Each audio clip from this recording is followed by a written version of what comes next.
In the headlines, NCDC places Nigerians on red alert over diphtheria outbreak in Kano State. Explosion rocks All Progressives Congress rally in Rivers State. CBN warns banks against dispensing old banknotes ahead of January 31st deadline. And on the international scene, Kenyan security forces kill 10 suspected Al-Shabaab fighters. Hello and welcome to Trust News Update. I'm Darshan Hussaina Usman.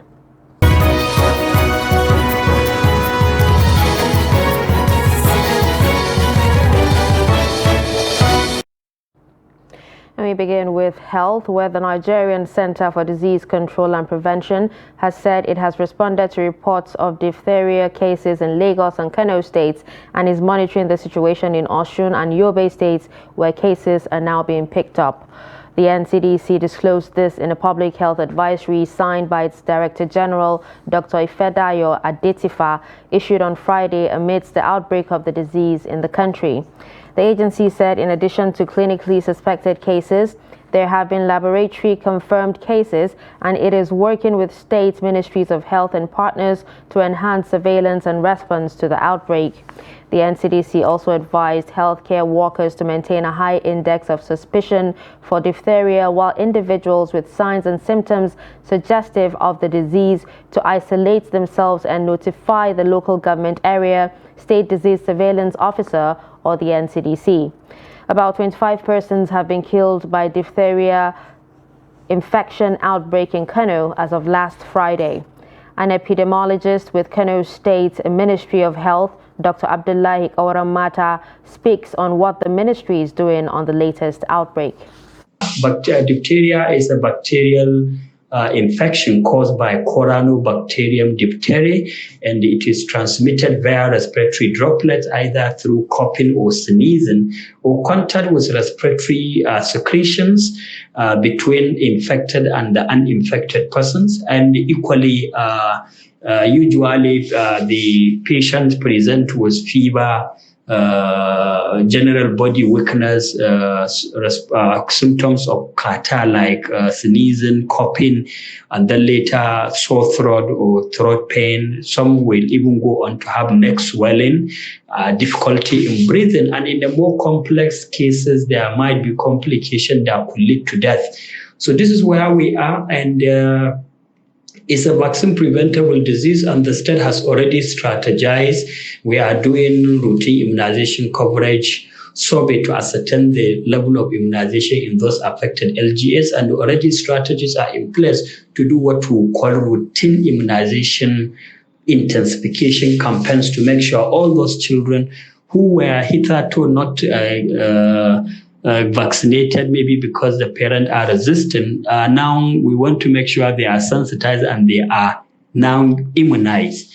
And the tracking, line listing, and tracing of contact of those infected patients started. And with this enhanced surveillance, we are able to track a number of contact of those infected patients. And as of today, we have more than 70 suspected cases of this diphtheria in Kano, and looking at the number that kept increasing, we set a diphtheria treatment center at Murtala Mohammed Specialist Hospital. And of course, as of today, treatment is ongoing. Moving on to politics, 3 persons have been injured in an explosion that occurred during APC governorship campaign rally at Diobu, a densely populated area of Port Harcourt, Rivers State. Trust TV gathered that the incident occurred when 3 explosive devices suspected to be dynamite went off simultaneously, causing panic at the Ojukwu Field venue of the rally. The 3 injured persons were taken to a nearby hospital for medical attention while the campaign rally continued. I was sitting down in Ward 20. I heard the bullet. I was sat down. Before I know the thing landed on my leg. I was sitting with my fellow people. We came for campaign APC. They threw away that bomb on that night. Right in front of me. So people said, no, I'm bold one that couldn't throw. So they came down last time. My leg.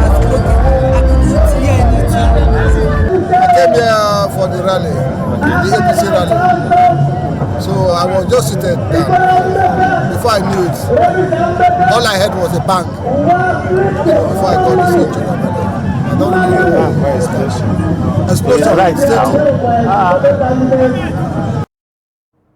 Meanwhile, the Rivers State Police Command, in a press release by the spokesperson of the command, SP Grace Iringe Koko, said the incident was not politically motivated, rather an internal crisis within the community over which faction should control the community playing ground or town hall.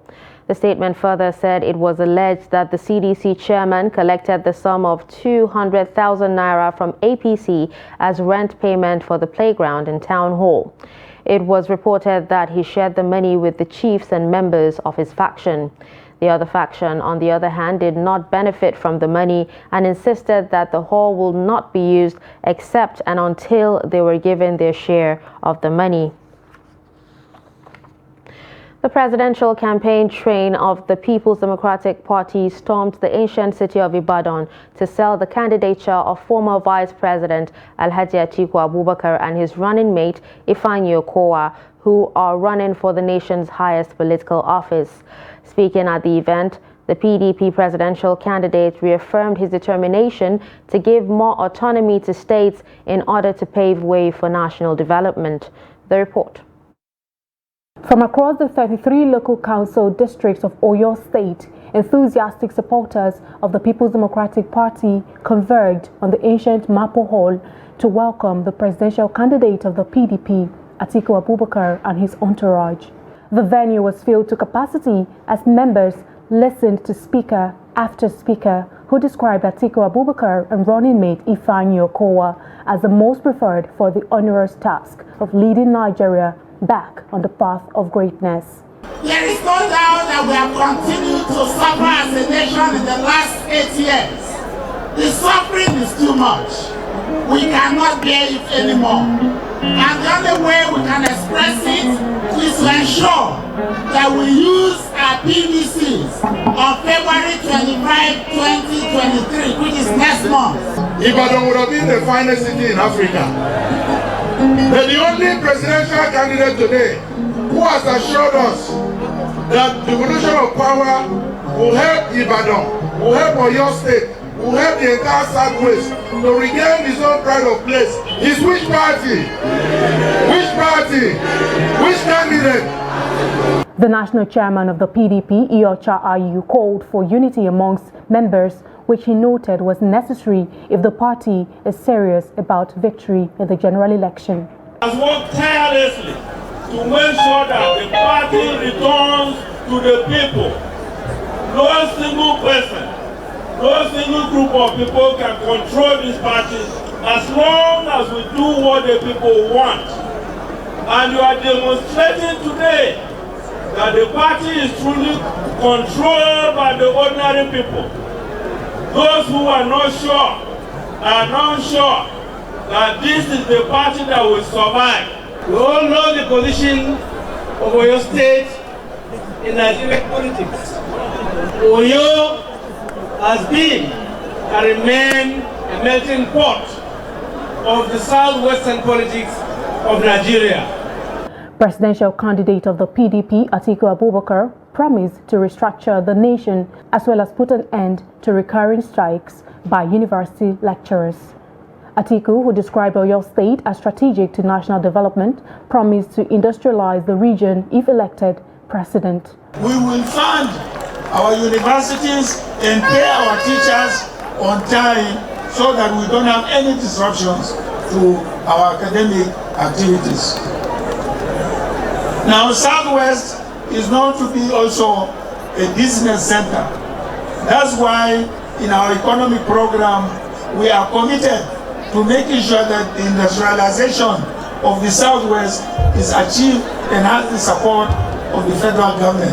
Highlight of the event was the presentation of a certificate of endorsement by leadership of the Students' Union in the Southwest, who described Atiku Abubakar as a man with the acumen to reposition the nation.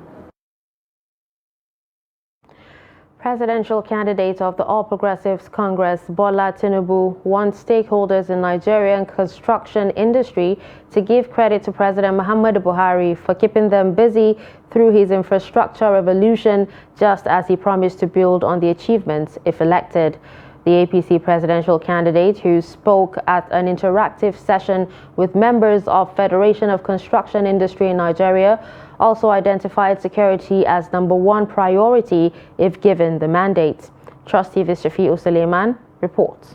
Responding to issues raised by members of the Federation on security, monetary and fiscal policy to support the industry, as well as tax waiverism, the APC presidential candidate promised to deploy all means to secure the country, leveraging on technology and human capital investment. We as a government must take it as #1 item, and that is the way I perceive it. We strengthen security for Federal Republic of Nigeria. Be sure we will employ all means necessary to do that, including technology. I'm assuring you, we will make it a priority. Tinubu said if elected, his administration will eliminate corruption through consumer credit, while separating the fiscal policy from the monetary policy for efficiency. Minister of Works and Housing, Raji Pashola, other ministers and the chairman and president of the Federation of Construction Industry in Nigeria speak. Their attitude was to privatize everything, including the Lagos-Ibadan Expressway. So if the contractors on Lagos-Ibadan Expressway are here, were you working there? Hello? So that's a political choice, and you will have to confront it again in the next few weeks.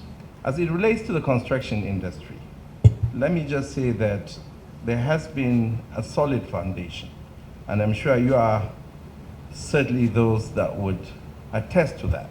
We're saying that as we start out in mining again, there must be domestic beneficiation. You must process whatever you mine. Issuance of Sukuk bonds and road infrastructure development and refurbishing investment tax credit scheme. These initiatives were carried out to improve the situation of the construction industry in Nigeria. The interactive session was convened to engage with the stakeholders in the construction industry as part of strategic interface with professional bodies ahead of next month's election. Shapir Suleiman, Trust TV News, Abuja. Moving on to security. Troops of Sector 3 of the Operation Haɗin Kai and the Multinational Joint Task Force have foiled attempts by insurgents to attack Monguno in Borno. This is contained in a statement on Friday by the spokesperson of the sector, Captain Babatunde Zubairu. Zubairu said some weapons and logistics were recovered. He said that 5 people were picked up by the army around the area during the operation and have been united with their families after investigation revealed that they had no connection with the terrorists. He said the sector commander, Major General Abdusalam Abubakar, commended the troops for their gallantry and professionalism in the fight against the insurgents. Abubakar called for more collaboration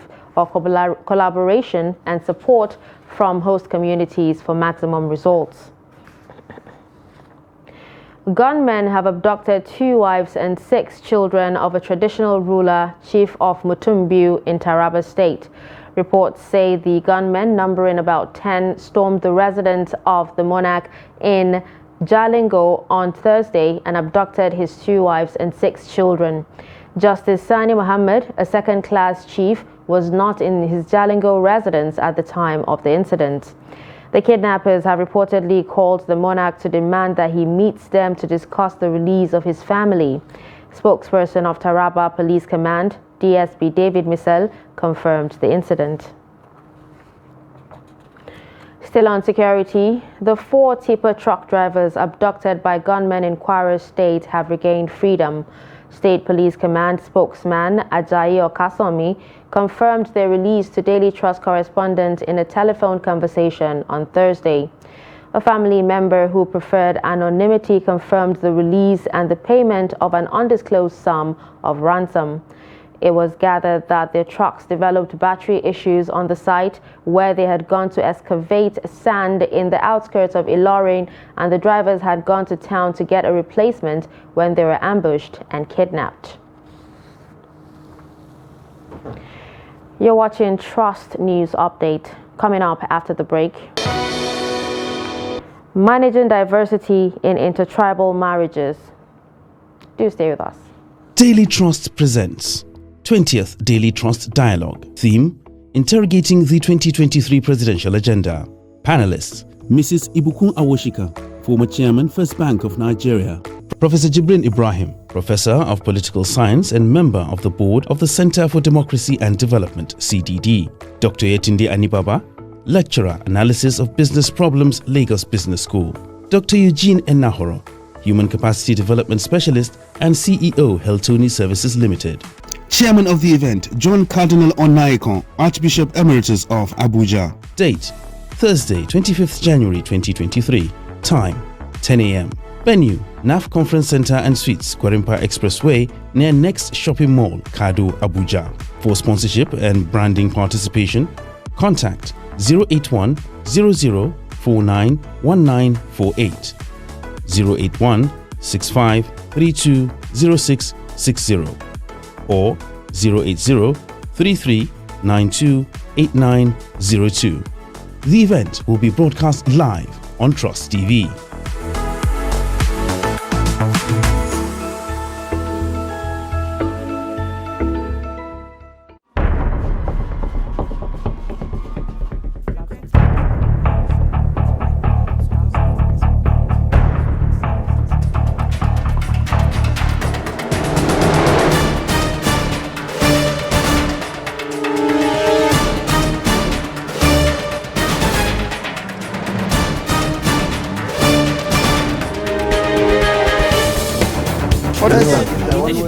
That's great. It's good to see you.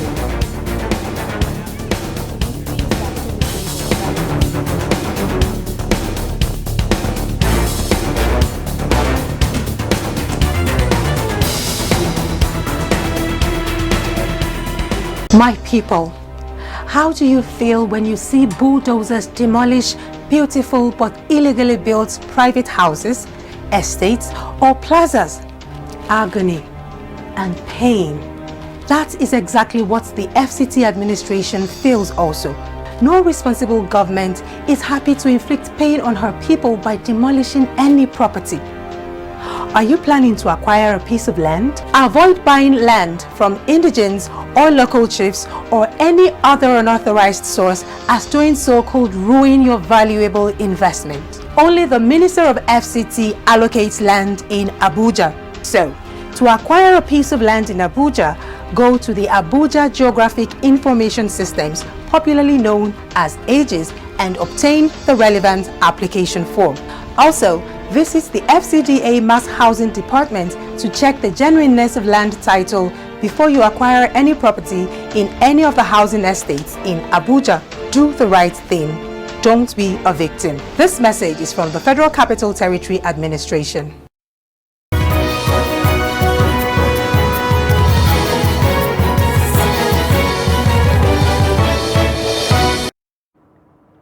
Welcome back and thanks for staying with us. If you're just joining us, you're watching Trust News Update, a recap of our top stories.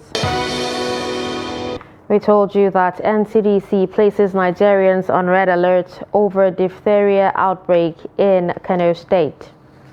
You also heard that explosion rocks All Progressive Congress rally in Rivers State. Moving to other stories, the Central Bank of Nigeria has warned commercial banks in the country against dispensing the old Naira notes to customers, saying doing that will attract sanctions. Director Security Services at CBN, Atiku Muhammad, gave the warning while on sensitization of market men and women about the redesigned Naira notes in Lafia, Nasarawa State. The report. The CBN is stepping up sensitization campaign on use and circulation of redesigned currency ahead of January 31st deadline, when the old Naira note will no longer be a legal tender. The CBN Director, Security Service, Atiku Muhammad, commended the Lafia Market Association for effort in mobilizing people for the sensitization on the new Naira notes. He asked Nigerians to report any bank that dispense old Naira notes to CBN for prompt action. As from today, after this, any bank that should go and find an old 200 Naira, 500, 1,000 Naira note dispensing in their ATM machines, please make a report to the central and sanction the bank. With the national orientation on our parts, by the special grace of God, next week we will go into the rural areas to sensitize the public regarding these Naira notes. Please, we are begging on you all to come out and change your money before it's too late. A cross-section of traders at the Lafia Modern Market, however, expressed worry over January 31st deadline, appealing to the Apex Bank to extend the time to enable them deposit their old Naira notes. This thing that we are doing, mostly it happens in the city. But before it will go to the village, it will take much time. If the government will look at it as if the percentage of exchange will not be much, and the cost, I have the money, I still with the masses, they can still extend it. I bought a house of 350,000. I gave them this our own money that we are using. They refuse collecting that. So much kind of money is supposed to bring their private money. That this one is not like their own money. I don't know whether we are not Nigerians. We are facing a lot of challenges because at times we went to bank to withdraw money. We face a lot of challenges because for us to get up to 200,000 it will be a problem to us. Because at times we go there, they will tell us wait. Truly, the challenges there is stopping us. A tour around some of the banks in Lafia shows that some banks are dispensing new Naira notes while others are still dispensing old notes. Nigeria is a country rich in culture. It has more than 250 ethnic groups, and each of these tribal leanings has its values, beliefs, tradition, and culture. These groups belong to a particular region with regional boundaries that for many years have reflected in the way members of each tribe choose their spouses. In this report, Bello Musa reports on how two people from different regions discovered themselves and the strong bond of love they share as husband and wife.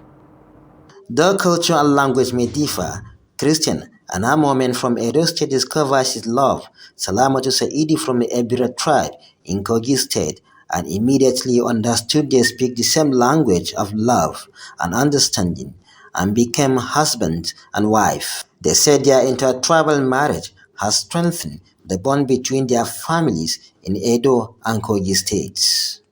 Intertribal or interethnic marriage is a form of marriage where a man and a woman from different tribe or ethnic group come together in a marriage institution.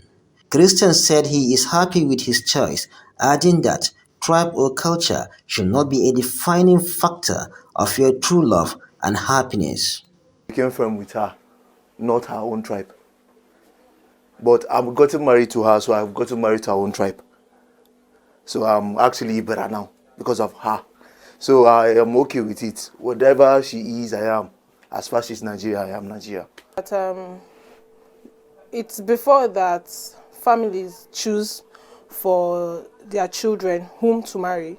But parents now have allowed their children to go out and then seek love, because truly it helps. He said when there is a strong bond between two people, one will always try to find solution and not complain. There will be challenges. Language barrier. Language barrier is going to be a process that which you have to be open-minded with each other. The truth of the matter is,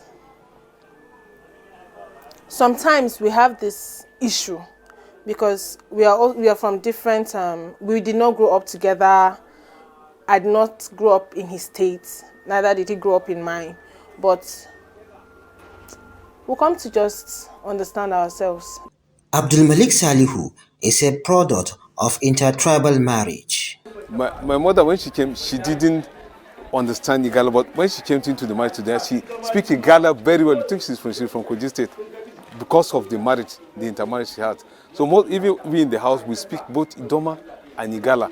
Unfortunately for us, we grew up in Adamawa State. Like some of us, we speak Fufude from that because of the environment where we now speak the language in Adamawa State. Intertribal marriage is gradually becoming increasingly common despite challenges faced by those involved in the areas of language, cultural values, and culinary variations. Observers believe the more we learn about each other, the more similar we see ourselves. Bella Musa, Trust TV News, Kaduna. And finally, on the international scene, Kenyan security forces have killed 10 fighters from Somalia's Al-Shabaab terrorist group in eastern Kenya, a government official said on Thursday. Deputy County Commissioner of Bura East Sub-County, Thomas Bett, said they have also discovered rocket-propelled grenades and improvised explosive devices after fighting the militants on Wednesday in the village of Galmagala in Garissa County. Spokesperson for Al-Shabaab, who have their phones switched off, could not immediately be reached for comment. Al-Shabaab have attacked targets with Kenya for years to pressure the country into withdrawing its troops from the African Union-mandated peacekeeping force helping Somalia's central government fight the group. Last week, the group killed 4 workers from Kenya's Highway Authority when their vehicle hit an improvised explosive on a road in Garissa County on Tuesday. 1 person died when a convoy was hit by a rocket-propelled grenade in the same region, police said in a report. And with this, we've come to the end of Trust News Update. Don't forget to follow us across all our social media platforms. I'm Dashan Husseina Usman. Thanks for watching.